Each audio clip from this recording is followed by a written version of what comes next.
Praise the lord, హల్లెలూయా. దేవుని నామానికి మహిమ కలుగును గాక.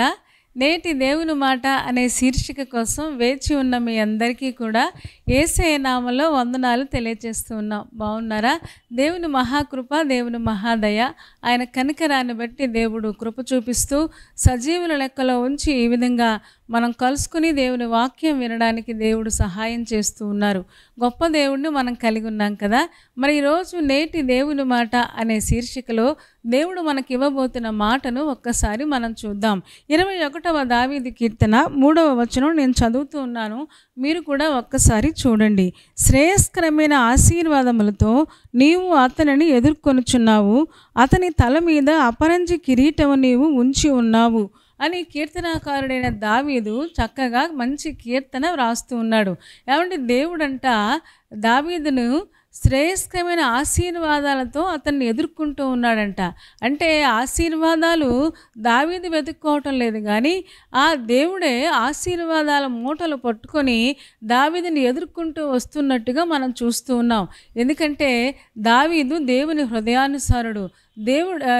దావీదు ఎప్పుడూ కూడా దేవుణ్ణి ఎలా సంతోషపెట్టాలా, దేవుడికి ఎలా ఉంటే నేను నచ్చుతానా అనే విషయమే ఆలోచిస్తాడు తప్ప నాకు ఈ ఆశీర్వాదం వస్తే బాగుండు, నాకు రాజు అయితే బాగుండు, అలా అయితే బాగుండని ఎప్పుడూ ఆలోచించినట్టుగా మనకు అనిపించదు. దాని గురించిన ఆలోచన కూడా అతనికి లేదు. కానీ దేవుడే శ్రేయస్కరమైన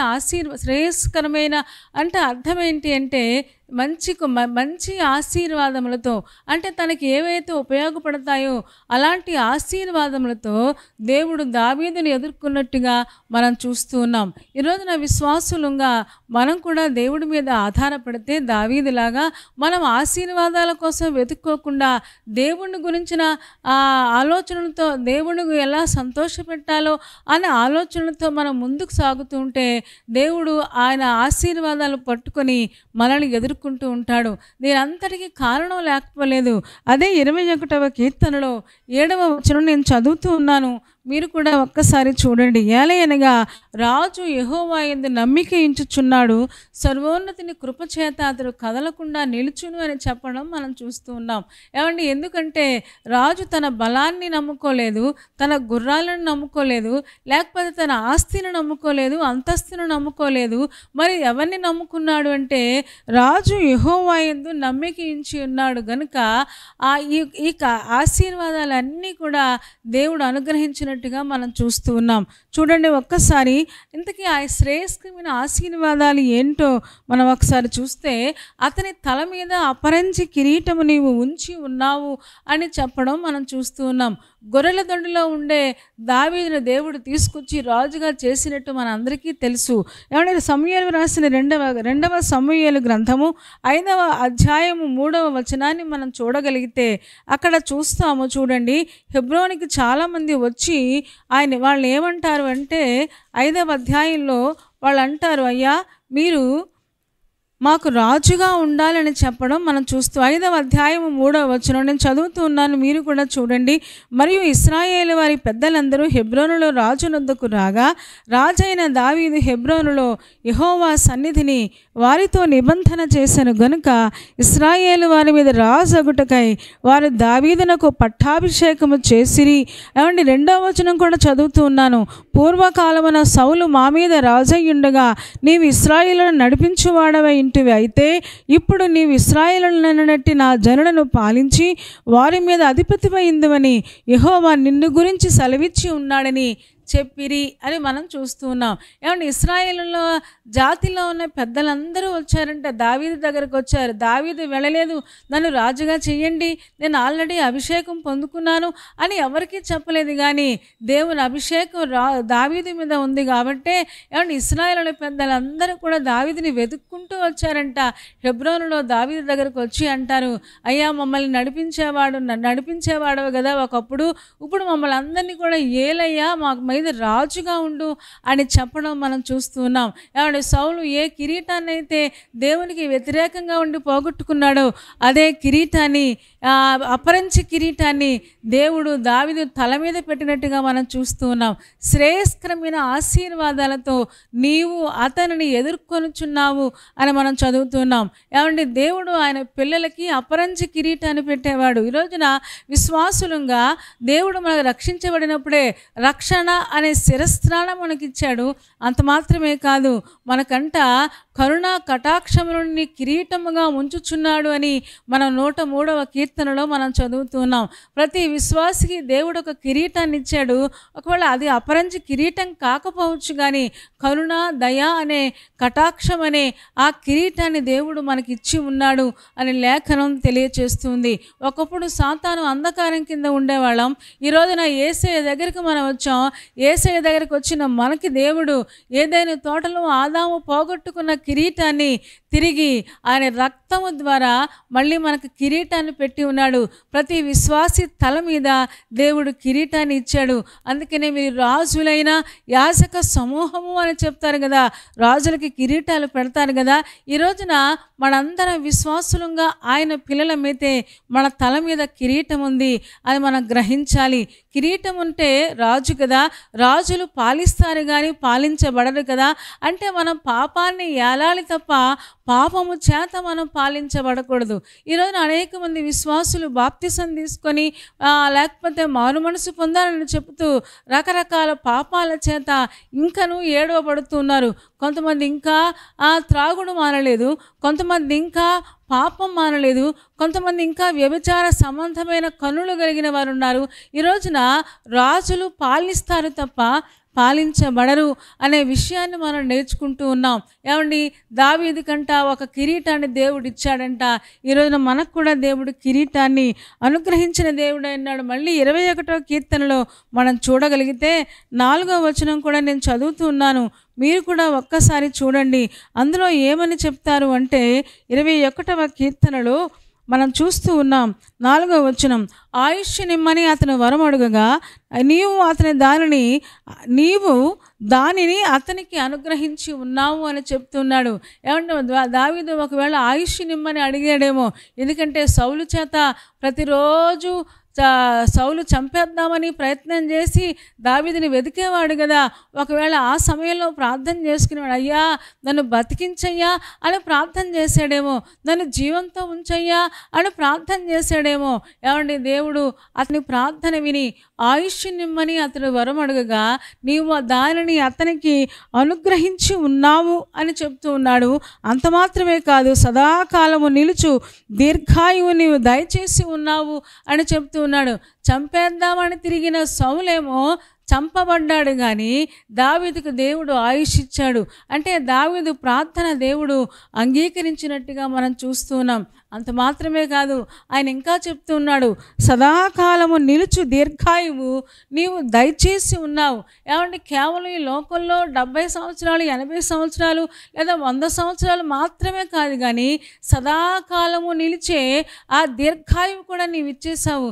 అది ఎక్కడో మనం చూస్తాం కదా.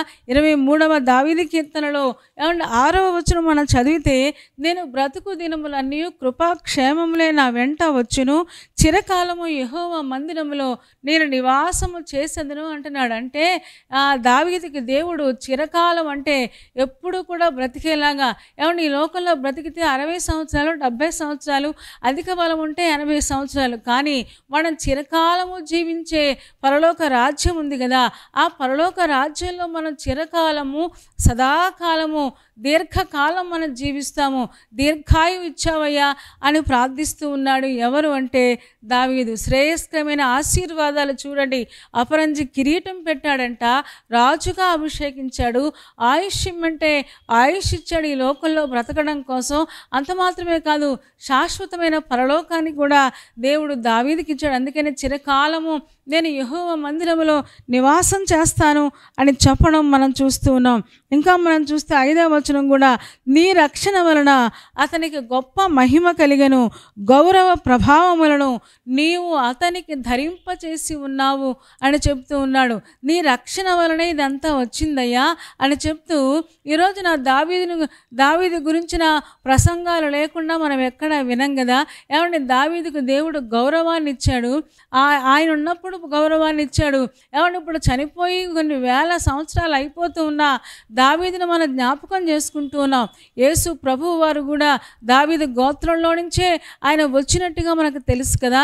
ఈ రోజున గౌరవాన్ని దేవుడు దావీదుకి ఇచ్చాడంట. అంత మాత్రమే కాదు, ప్రభావాన్ని ఇచ్చాడు. ప్రభావం అంటే పవర్ కదా. ఈ రోజున ఆ పవర్ అనేది దేవుడు ఈ లోక సంబంధమైన పవర్ ఇచ్చాడు, అలాగే ఆత్మ సంబంధంగా ఎదిగేలా కూడా దేవుడు ఆ శక్తి సామర్థ్యాలు దేవుడు దావీదుకి ఇచ్చినట్టుగా మనం చూస్తూ ఉన్నాం. దానికి కేవలం కారణం ఏంటి అంటే అతనే చెప్తున్నాడు, ఇది నన్ను బట్టి కాదయ్యా, నీ రక్షణ వలన నాకు ఇంత మహిమ కలిగింది, నాకు ఇంత గొప్ప గౌరవం దక్కింది, ఇంత ప్రభావం వచ్చింది అని చెప్తూ ఉన్నాడు. ఏమండి, ఈ రోజున దేవుడు మనకి కూడా గౌరవాన్ని ఇచ్చాడు. ఒకప్పుడు పాపంలో ఉన్నప్పుడు చాలామంది తిట్టుకునేవారు, ఎంతోమంది కుటుంబాలకు చీడ పురుగులాగా ఉండేవారు. కానీ పాపాన్ని వదిలిపెట్టిన తర్వాత ఈ రోజున గౌరవప్రదంగా మనం సంఘములో చక్కగా పెద్దలుగా లేకపోతే విశ్వాసులుగా చలామణి అవుతూ ఉన్నాం, చాలా గౌరవంగా బ్రతుకుతూ ఉన్నాం. అంత మాత్రమే కాదు, ఈ రోజున దేవుడు మనకు ప్రభావాన్ని ఇచ్చాడు. ఆ ప్రభావము ఆయనలో ఉంది కానీ మనలో లేదు. ఆ ప్రభావం ఆయనలో నుంచే మనం ఆయనకు ప్రార్థించడం ద్వారా ఆయనలో ఉన్న ప్రభావాన్ని దేవుడు మనకి ఇస్తూ ఉన్నాడు. ఈ రోజున ప్రభావం కలిగిన విశ్వాసులుగా మనము కూడా దావీదులాగా అనేక మందిని ప్రభావితం చేయాలి. ఈ రోజుకి కూడా దావీదు గురించి చెబుతూ ఉంటే దావీదు ఈ రోజుకి అనేక మందిని ప్రభావితం చేస్తూ ఉన్నాడు. నాలాగా దేవుణ్ణి నమ్మండి, నాలాగా దేవుణ్ణి వెదకండి, నాలాగా దేవుని హృదయానుసారంగా జీవించండి అని చెప్పడం మనం చూస్తూ ఉన్నాం. శ్రేయస్కరమైన ఆశీర్వాదాలతో అతనిని దేవుడు ఎదుర్కొన్నాడంట. ఈ రోజున ఈ ఆశీర్వాదాలు మనకు కావాలి అంటే మనము కూడా ఆయన మీద నమ్మకం ఉంచాలి. అంత మాత్రమే కాదు, ఆయన ఇష్టానుసారంగా ఆయన చిత్తానుసారంగా మన జీవితాలు కాపాడుకుంటూ చక్కగా నడవడానికి, వాక్యములో ప్రార్థనలో మంచి సాక్ష్యాన్ని కలిగి మనం జీవించడానికి మనం ప్రయత్నం చేయగలిగితే తప్పకుండా ఇదే ఆశీర్వాదాలన్నీ కూడా మన వెంబడి వస్తాయి అని దేవుడు సెలవిస్తున్నాడు. దేవుడు కూడా ఈ ఆశీర్వాదాలు వెతుక్కుంటూ మనల్ని పట్టుకుని మనల్ని ఎదుర్కోవడానికి ఆయన వస్తూ ఉన్నాడు. కాబట్టి ఆయన మీద నమ్మకం ఉంచుదాం, ఆయనకి ఇష్టానుసారంగా ఆయన చిత్తానుసారంగా నడవడానికి ప్రయత్నం చేద్దాం. అట్టి కృప దేవుడు మనందరికీ దయచేయనుగాక. తలలు వంచండి, కళ్ళు మూసుకోండి, చిన్న మాట ప్రార్థన చేద్దాం. పరిశుద్ధుడా, ప్రేమ కలిగిన మా తండ్రి, నీ పాదాలకు వందనాలు, స్తోత్రాలు చెల్లిస్తూ ఉన్నాం. నువ్వెంత మంచి దేవుడవు నాయన. శ్రేయస్కరమైన ఆశీర్వాదాలతో ఆ రోజు దావీదుని ఎదుర్కోవడానికి వచ్చినట్టుగా ఈరోజు మమ్మల్ని కూడా ఎదుర్కోవడానికి వస్తూ ఉన్నాం. మేము కూడా ఆశీర్వాదాలు వెంబడి వెళ్లకుండా నీ వెంబడి రావడానికి, నిన్ను సంతోషపెట్టగలగడానికి వాక్యము, ప్రార్థన, విశ్వాసము కలిగిన వారమై నిన్ను సంతోషపెట్టడానికి మాకందరికీ సహాయం చేయము. ఆ రోజు అపరంజి కిరీటాన్ని పెట్టావు, ఆయుష్ ఇచ్చావు, దీర్ఘాయువు దయచేసావు, గౌరవాన్ని ఇచ్చావు, ప్రభావాన్ని ఇచ్చావు నాయన. ఈరోజు విశ్వాసులంగా మాకు కూడా అది ఇవ్వాలని నువ్వు ఆశపడుతూ ఉండగా నీ చిత్తానుసారంగా నడిపే జీవితము మాకందరికీ దయచేయమని చెరువచ్చిన ఒక్కొక్క విశ్వాసిని దీవించము. పెళ్లి రోజు, పుట్టినరోజు జరుపుకుంటున్న వారిని జ్ఞాపకం చేసుకోండి. నీ కృపా మహదైశ్వర్యంతో ఒక్కొక్కరిని నింపి నడిపించుము తండ్రి. అలాగే ఎగ్జామ్స్ రాస్తున్న వారిని, ఇంటర్వ్యూలకు వెళుతున్న వారిని జ్ఞాపకం చేసుకోండి. అలాగే తండ్రి నాయన, ఎంతమంది బలహీనంగా ఉన్నారో వారిని కూడా ఒక్కసారి జ్ఞాపకం చేసుకుని ముట్టి సంపూర్ణ స్వస్థత మీరు దయచేయము. రేపటి దినం కోసం సిద్ధపరచము. యేసయ్య నామంలో ప్రార్థించి వేడుకొంచున్నాము తండ్రి. ఆమేన్. ఆమేన్ చెప్పారు కదా అందరూ. చాలా సంతోషం. చాలా ఓపికగా, శ్రద్ధగా దేవుని యొక్క వాక్యాన్ని మీరు వింటూ ఉన్నారు. మిమ్మల్ని బట్టి మేము కూడా సంతోషిస్తూ ఉన్నాం. మరి కార్యక్రమం మీకు నచ్చితే లైక్ చేయండి, షేర్ చేయండి.